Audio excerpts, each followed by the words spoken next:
नमस्कार, मैं रचना मिश्रा एक बार फिर आप सबके सामने प्रस्तुत हूँ एक नई कहानी के साथ, जिसका शीर्षक है फुगिया।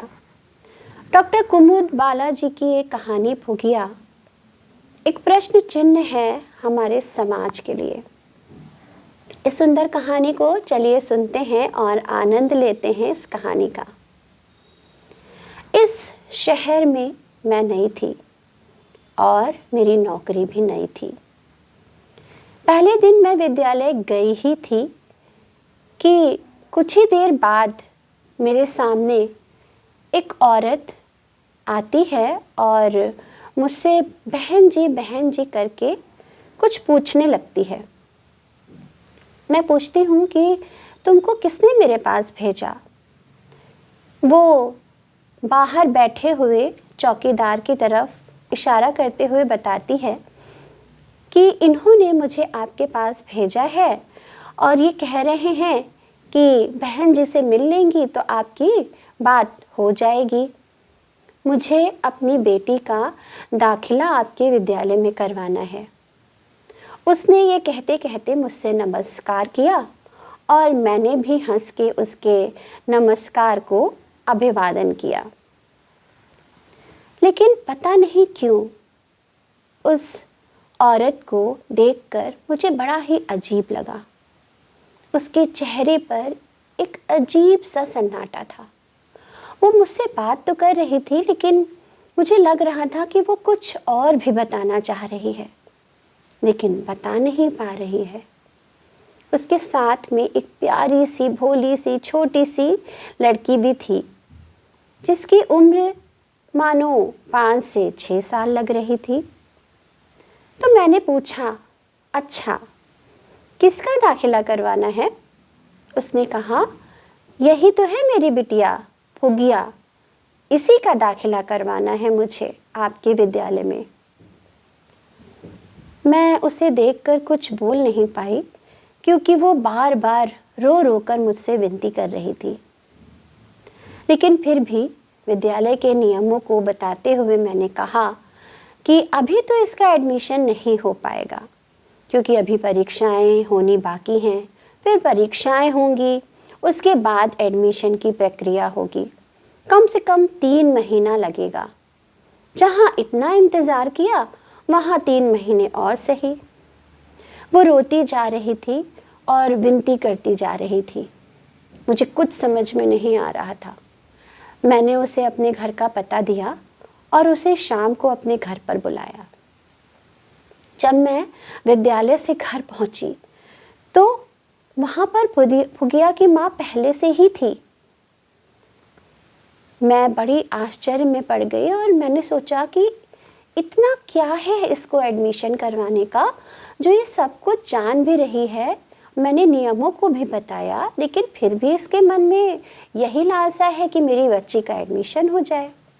मैंने उसे बैठने का इशारा किया और सब कुछ सामान्य होने के बाद वो छोटी सी बच्ची उसकी गोद में बैठ गई। वो लगातार अंगूठा चूसती जा रही थी। ऐसा लग रहा था उसकी बचपन की आदत हो।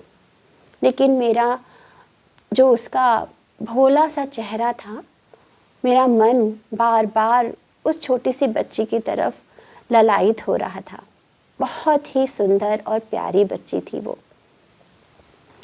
फुगिया की माँ ने बताया कि मेरा नाम पूर्ति देवी है और सूरती देवी मेरा नाम जो है, मैं इस फुगिया की माँ हूँ और इसलिए अपनी बेटी के लिए बहुत ही चिंता करती हूँ कि मेरी बेटी का भविष्य अच्छा हो जाए। बहन जी, आप कुछ भी करके इसका एडमिशन अपने विद्यालय में करवा दीजिए। मैं बड़ी परेशान थी कि मैं क्या कहूँ। मैंने उससे कुछ नहीं कहा और मैंने उससे कहा कि ठीक है, तुम कल विद्यालय आना और मैं बात करूँगी। पूरी रात मैं यही सोचती रही कि ये औरत मुझसे कहना कुछ और चाहती है और कह कुछ और रही है। मेरे विद्यालय पहुंचने से ही पहले पूर्ति देवी वहाँ पर थी और उसी प्यारी सी बच्ची के साथ। मैंने विद्यालय की प्रधानाध्यापिका से बात करी और उन्होंने उस बच्ची को कक्षा में बैठने की अनुमति दे डाली। मैं बाहर निकल कर आई, मैं भी खुश थी। मैंने कहा, पूर्ति देवी, आपकी जो बिटिया है फुगिया, वो अभी दाखिला तो नहीं होगा उसका, लेकिन वो विद्यालय में बैठ सकती है कक्षा में। वो इतनी प्रसन्न थी कि वो मेरे पैरों पर गिरकर रोने लगी। मैंने उसे उठाया, चुप कराया, लेकिन एक अजीब सी बेचैनी लेकर वो चली गई। दूसरे दिन वो फिर से आई और अपनी बिटिया को आज साथ में लेकर बैग के साथ। वो बहुत खुश थी क्योंकि आज से उसकी बिटिया विद्यालय में आना शुरू हो गई थी। जब वो जाने लगी तो मैंने कहा कि आते और जाते समय तुम अपनी बिटिया से मिल सकती हो, लेकिन बीच में मत रुकना। अब जब छुट्टी हो तब उसको लेने आना। वो खुशी खुशी वहाँ से चली गई। यही सिलसिला 15 दिन तक चलता रहा। मैं भी खुश थी। फिर अचानक फुगिया ने विद्यालय आना बंद कर दिया। मैं समझ नहीं पाई, हो सकता है उसकी तबीयत ना ठीक रही हो। लेकिन 2 से 3 दिन बाद अचानक जब मैं घर जा रही थी तो पीछे से एक आवाज़ आई, बहन जी सुनिए बहन जी। मैंने पीछे मुड़कर देखा तो पूर्ति देवी थी। वो इतनी तेज बदहवास हालत में मेरी तरफ दौड़ी कि मैं समझ नहीं पाई इसे क्या हो गया है। उसका चेहरा देखते ही नहीं बन रहा था और वो फूट फूट कर सिर्फ रोती जा रही थी। मुझे कुछ नहीं समझ में आ रहा था कि ये क्या हो गया है। उसने कहा, बहन जी मेरी बेटी। इतना कहते हुए मैंने उसे अपने घर को बुलाया और अपने साथ ले गई। जब अपने घर ले गई तब उसको पानी दिया पीने के लिए और एक बार में ही वो सारा पानी पी गई।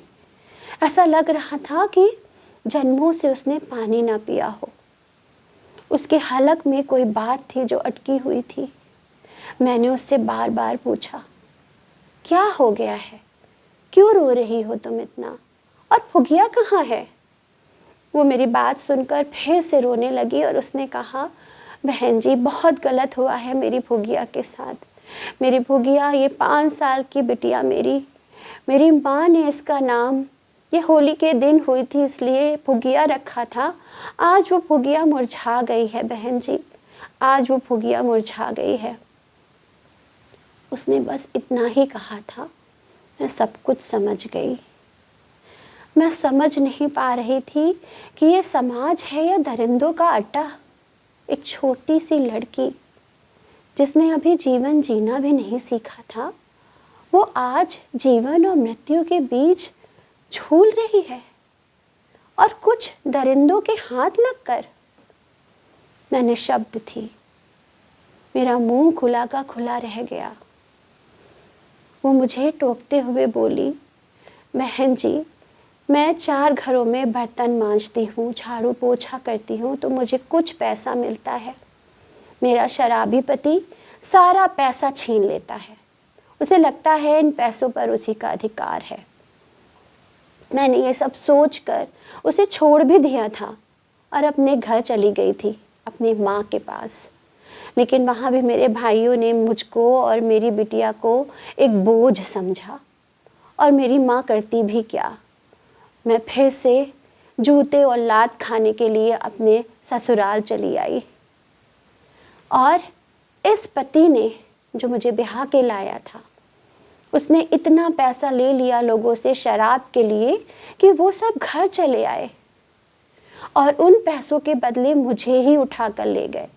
मैं रोती रही, बिलखती रही, लेकिन किसी ने मेरी भी बिल्कुल ना सुनी। उस पति ने तो मेरी आवाज़ को अनसुना कर दिया था।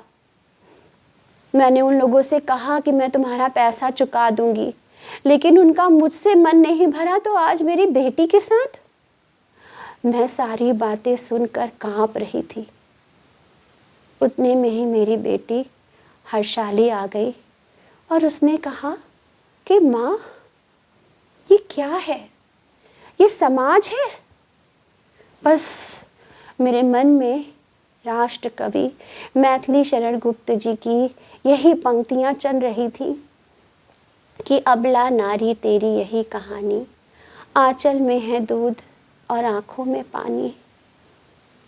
मेरी बेटी ने कहा कि चाहे अनपढ़ हो कोई व्यक्ति या पढ़ा लिखा, समाज में औरतों का स्थान आज भी यही है शायद।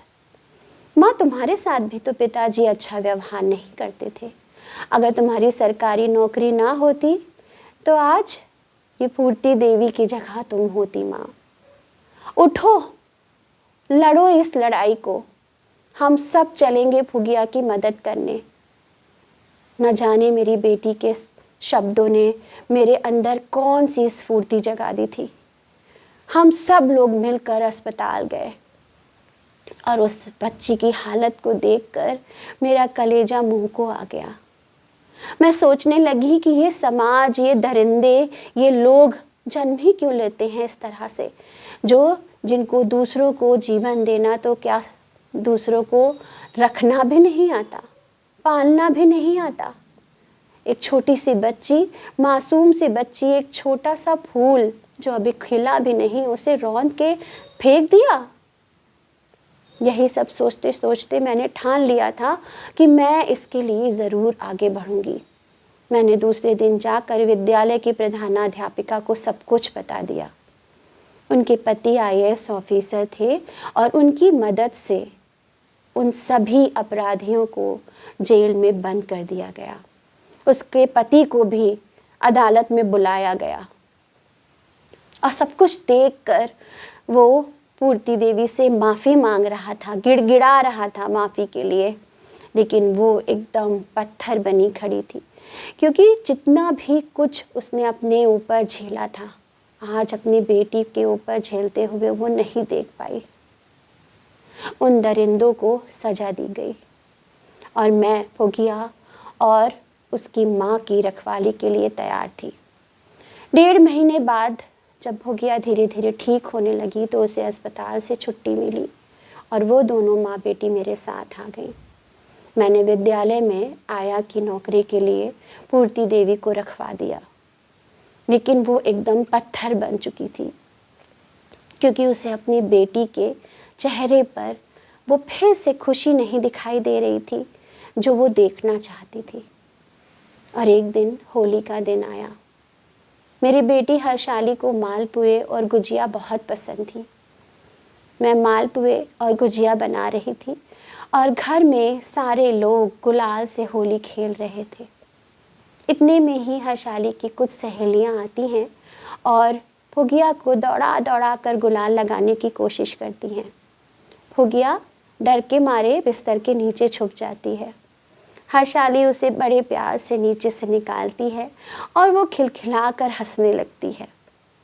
उसकी हंसी सुनकर मैं और पूर्ति देवी दोनों दौड़े दौड़े आते हैं और तब एक माँ की मुस्कान उसकी विजय के रूप में बदल जाती है।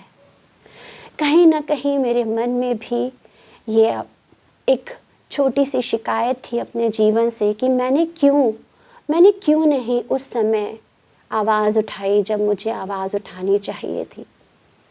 और जब मेरे सामने ये तस्वीर उभर कर आई फुगिया के रूप में, तो मैं आगे बढ़ी और मैंने उसको इंसाफ दिलाया।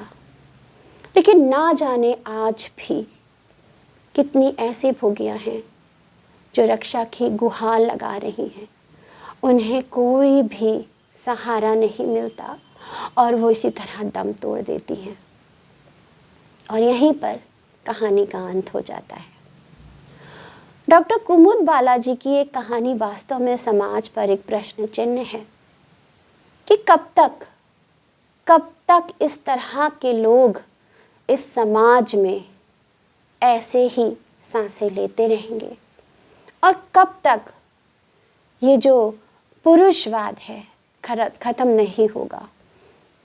क्यों औरतों को नीचे रखने का ये जो तरीका है, ये सोच है, ख़त्म नहीं होती। क्यों उनकी कमाई को अपने हाथ में लेकर आदमी ये सोचता है कि ये मेरा अधिकार है। इन सभी बातों पर विचार करते हुए कमेंट बॉक्स में आप सब अपने विचारों को ज़रूर लिखिएगा और मैं इसका इंतज़ार करूँगी। यदि आपको हमारे वीडियो अच्छे लग रहे हैं तो आपका एक लाइक मेरा हौसला बढ़ाएगा। और बहुत बहुत धन्यवाद आप सभी को कि आप लोग मेरी कहानियों को सुन रहे हैं, उनका आनंद ले रहे हैं। तो मेरे चैनल को सब्सक्राइब करना बिल्कुल ना भूलिए और वीडियो को लाइक ज़रूर करिए। आगे फिर मिलती रहूँगी इसी तरह की रोचक कहानियों के साथ। नमस्कार।